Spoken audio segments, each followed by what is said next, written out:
അതിന്റെ 22 മുതൽ താഴോട്ട് വായിക്കുമ്പോൾ പുതിയ നിയമത്തിലെ ആരാധനയെക്കുറിച്ച് വേദപുസ്തകം പറയുന്നു.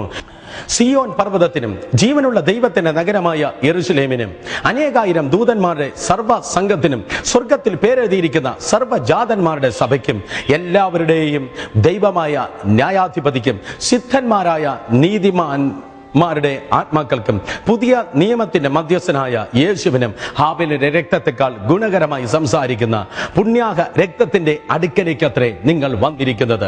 യഥാർത്ഥ ആരാധനയുടെ പിക്ചർ അത്രേ, യഥാർത്ഥ ആരാധനയുടെ ചിത്രമത്രേ ഇവിടെ പരിശുദ്ധാത്മാവിൽ കാണുവാൻ കഴിയുന്നത്. ദൈവത്തെ ആരാധിപ്പാൻ നീ അടുക്കുമ്പോൾ നീ മനസ്സിലാക്കേണ്ടത് നീ ഒറ്റയ്ക്ക് അല്ല ആരാധിക്കേണ്ടത്. അവിടെ എന്തൊക്കെയോ വേറെ നിന്നെ കൂടാതെ ഉണ്ട്. നീ ദൈവത്തെ ആരാധിക്കുമ്പോൾ നീ ഒറ്റയ്ക്കല്ല, വേറെ ചിലർ കൂടെ നിന്നെ ശ്രദ്ധിക്കുന്നുണ്ട്, വേറെ ചിലർ കൂടെ നിന്റെ അടുക്കൽ ഉണ്ട്. വേദപുസ്തകം പറയുന്നു, സിയോൻ പർവ്വതം, ജീവനുള്ള ദൈവത്തിന്റെ നഗരം, സ്വർഗീയ യെരുശലേം, അനേകായിരം ദൂതന്മാരുടെ സർവ്വസംഘം, സ്വർഗത്തിൽ പേരെഴുതിയിരിക്കുന്ന ആദ്യ ജാതന്മാരുടെ സഭ, വീണ്ടും എല്ലാവരുടെയും ദൈവമായ ന്യായാധിപതി, സിദ്ധന്മാരുടെ നീതിമാന്മാരുടെ ആത്മാക്കൾ, പുതിയ നിയമത്തിൽ മധ്യസ്ഥനായ കർത്താവായ യേശു.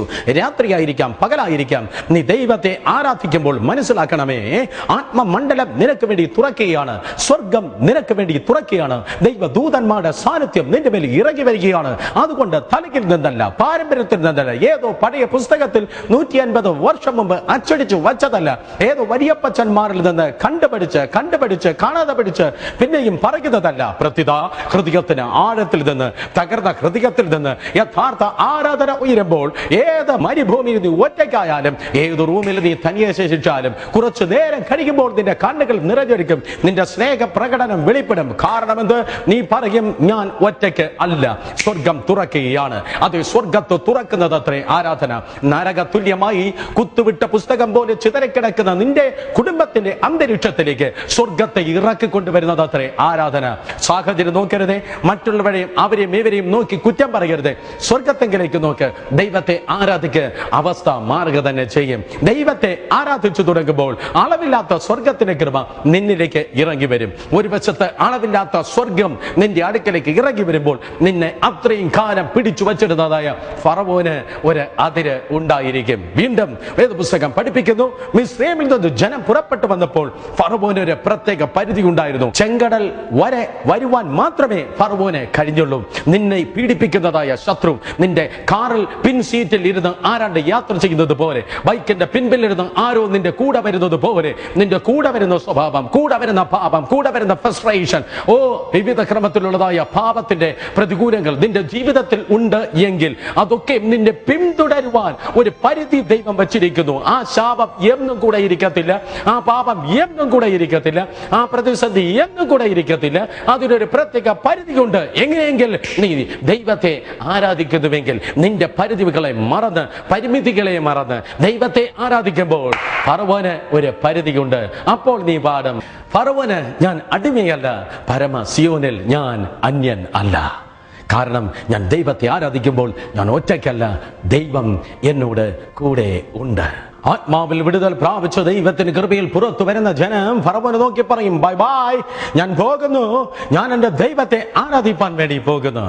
ആരാധനയെ കുറിച്ച് യേശു കർത്താവ് പറഞ്ഞു, എന്നിൽ വിശ്വസിക്കുന്നവരിൽ നിന്ന് തിരുവെടുത്ത് പറയുന്നത് പോലെ ജീവജലത്തിന്റെ നദികൾ ഒഴുകും. അഥവാ ദൈവത്തെ സ്തുതിക്കുന്നതിനെ കുറിച്ച് ഒരു നദി ഒഴുകുന്നത് പോലെ, ജീവജലത്തിന്റെ നദിയല്ല, നദികൾ, ജീവജലത്തിന്റെ നദികൾ ഒഴുകും. അത് നിന്നിൽ നിന്ന് ഒഴുകട്ടെ, സ്തുതിയുടെ, ആരാധനയുടെ അതെ നദികൾ നിന്നിൽ നിന്ന് ഒഴുകട്ടെ.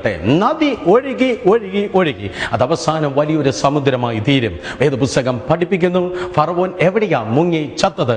അവൻ അവസാനം കടലിൽ മുങ്ങി ചത്തു. നീ എത്രത്തോളം ദൈവത്തെ ആരാധിക്കുന്നുവോ അത്രത്തോളം നിന്റെ ശത്രു തകർന്നുകൊണ്ട് ഇരിക്കുകയാണ്. ഇന്ന് പകൽക്കാലം എന്നെ കേൾക്കുന്ന പ്രിയ സഹോദരങ്ങളെ, നീ ദൈവത്തെ ആരാധിക്കുമ്പോൾ നിന്നെ പീഡിപ്പിച്ചതായ ശത്രു തകരുന്നത് നിന്നെ കണ്ടുകൊണ്ട് നീ കാണുവാൻ പോകുകയാണ്. ആ അന്ധകാരങ്ങൾ തകരട്ടെ, ആ ശാപം തകരട്ടെ, ആ മന്ത്രവാദ കെട്ടുകൾ ബന്ധനങ്ങൾ യേശു ക്രിസ്തുവിന്റെ അധികാരമുള്ള നാമത്തിൽ തകരട്ടെ. ആരാധനയിൽ നിശ്ചയമായി വിടുതലുണ്ട്. ആരാധനയിൽ നിശ്ചയമായി ജയം ഉണ്ട്. രാജാവിന്റെ കോപം തട്ടാതവണ്ണം അവർ പുറത്തു വന്നതുപോലെ ഇന്ന് പകൽക്കാലം യേശുവിന്റെ നാമത്തിൽ ഭയത്തിൽ നിന്ന്, ശത്രുവിന്റെ ബന്ധനങ്ങളിൽ നിന്ന്, സാത്താന്യമായ ക്രിയകളിൽ നിന്ന്, പാപക്കെട്ടുകളിൽ നിന്ന് പുറത്തു വാ. ദൈവത്തെ ആരാധിപ്പാനായി ജീവിതത്തെ സമർപ്പിക്കുക. കുടുംബങ്ങളെ തുറന്നിട്.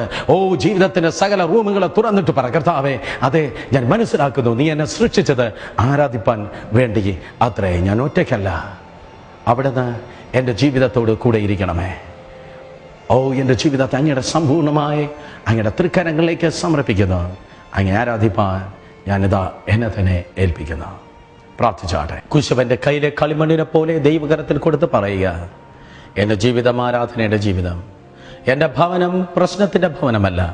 എൻ്റെ ഭവനം ഒരു ആരാധനയുടെ ഭവനം. ആ ജയവും ആ വലിയ വിടുതലും നിങ്ങൾ ഏറ്റെടുക്കുക. ഇപ്പോൾ തന്നെ നിങ്ങളുടെ ഹൃദയവാതിൽ തുറന്ന് യേശുവിനെ രക്ഷിതാവും കർത്താവുമായി സ്വീകരിച്ച് ഇപ്രകാരം പ്രാർത്ഥിച്ചാട്ടെ.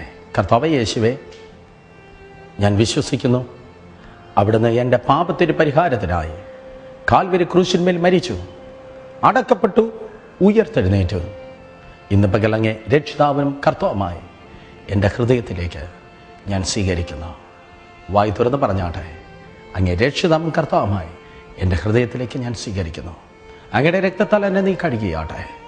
ജീവന്റെ പുസ്തകത്തിൽ എൻ്റെ പേരിനെ അവിടുന്ന് എഴുതിയാട്ടെ. പരിശുദ്ധാത്മാവിനാൽ എന്നെ നിറച്ചാട്ടെ. പിശാചിന് ഞാൻ അടിമയല്ല, ഞാൻ യേശുവിന് സ്വന്തം അത്രേ. കാരണം ഞാൻ ദൈവത്തിൻ്റെ പൈതലായി തീർന്നിരിക്കുന്നു. യേശുവിനെ ഞാൻ രക്ഷിതമായി എൻ്റെ ജീവിതത്തിൽ സ്വീകരിച്ചിരിക്കുന്നു. ഇപ്പോൾ തന്നെ നമുക്ക് ഒരുമിച്ച് പ്രാർത്ഥിക്കാം. പിതാവേ, ഇന്ന് പകൽ ഈ ദൂത് കേട്ട് അനുഗ്രഹിക്കപ്പെട്ടിരിക്കുന്ന എൻ്റെ കുഞ്ഞുങ്ങൾക്കായി സ്തോത്രം. അങ്ങയുടെ വചനം ഒരിക്കലും വൃഥാവായി മടങ്ങി വരത്തില്ല. അത് അയച്ച കാര്യത്തെ നിവർത്തിക്കുമല്ലോ. ഇന്ന് പകൽക്കാലം ഞങ്ങൾ കേട്ടതുപോലെ 4000 വർഷങ്ങൾക്ക് മുമ്പ് അന്നത്തെ ഏറ്റവും വലിയ സാമ്രാജ്യമായ മിസ്രൈമിനെ തകർത്ത് ദൈവജനം പുറത്തു വന്നതുപോലെ ഈ ജനത്തെ അടിമപ്പെടുത്തിയിരിക്കുന്ന സകല ബന്ധനങ്ങൾ ഇന്ന് പകൽ ഇപ്പോൾ തന്നെ തകർന്ന് ഇവർ സ്വതന്ത്രമാകട്ടെ. എല്ലാ ബന്ധനങ്ങളും യേശുവിൻ്റെ നാമത്തിൽ അഴിയട്ടെ. ജീസസ്, അങ്ങയുടെ മഹത്വത്താൽ നിന്റെ ജനത്തെ അവിടുന്ന് സ്വതന്ത്രമാക്കും. പൂർണ്ണ വിടുതൽ അവിടെ ജീവിതത്തിലേക്ക് കർത്താവ് നൽകും. എല്ലാ ക്യാൻസറുകൾ യേശു ക്രിസ്തുവിൻ അധികാരമുള്ള നാമത്തിൽ തകർന്നു പോകട്ടെ. Thank you Lord. തലയ്ക്ക് ഇടതുവശത്ത് തകരാറുള്ള ഒരു പിതാവ് ഇന്ന് പകൽ ഇപ്പോൾ തന്നെ യേശുവിൻ്റെ നാമത്തിൽ വിടുവിക്കപ്പെടുന്നു. ആ ഇടതുവശത്തുള്ള പ്രയാസങ്ങൾ മാറിപ്പോകുന്നു. പാർക്കിൻസൺസ് രോഗത്തിലായിരിക്കുന്ന വ്യക്തി ഇന്ന് പകൽക്കാലം ഇപ്പോൾ തന്നെ സൗഖ്യമാകുന്നു. കൈകൾ വിറയ്ക്കുന്നു. ശരീരത്തിന് വിറയലാണ്. ആ പാർക്കിൻസൺസിന്റെ രോഗത്തിലായിരുന്നു ഇന്ന് ഈ പ്രോഗ്രാം കേൾക്കുന്നതായ ആ പിതാവ് ഇപ്പോൾ തന്നെ സൗഖ്യമാകുന്നു. നന്ദി കർത്താവേ, അങ്ങയുടെ കൃപയ്ക്കായി സ്തോത്രം. സോമൻ എന്ന് പേരുള്ള ഒരു സഹോദരന് കേൾക്കുന്നു. സോമൻ, യേശുവിൻ്റെ ശക്തി നിന്നെ മേൽ ഇറങ്ങി വരികയാണ്. അധികാരമുള്ള യേശുവിൻ്റെ നാമത്തിൽ വിടുതൽ പ്രാപിക്കുക. നന്ദി കർത്താവേ, അങ്ങയുടെ കൃപയ്ക്കായി സ്തോത്രം. ഒരു സിസ്റ്റർ ജയ എന്നെ കേൾക്കുന്നു.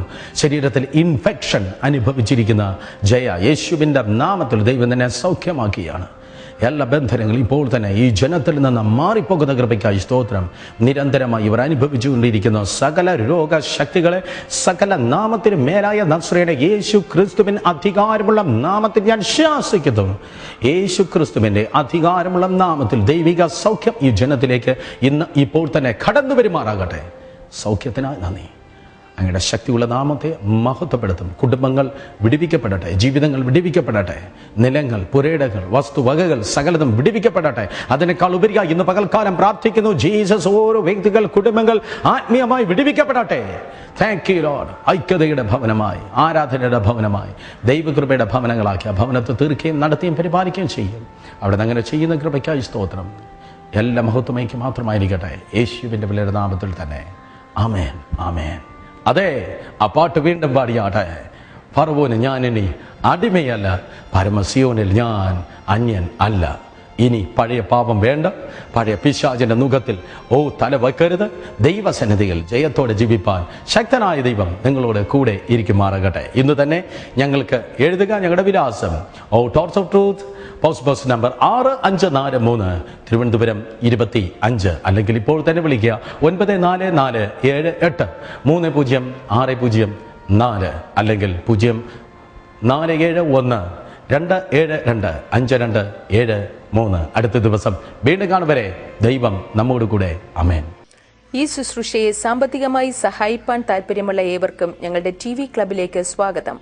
നിങ്ങൾക്കായി ഞങ്ങൾ പ്രത്യേകമായി പ്രാർത്ഥിക്കുന്നു. ദൈവം നിങ്ങളെ ധാരാളമായി അനുഗ്രഹിക്കട്ടെ. താല്പര്യമുള്ളവർ ഞങ്ങളുടെ ഓഫീസുമായി ബന്ധപ്പെടുക. ഞങ്ങളുടെ വിലാസം torch off truth, post box number 6543, Trivandrum 25. Phone 2725273. Mobile 9447830604.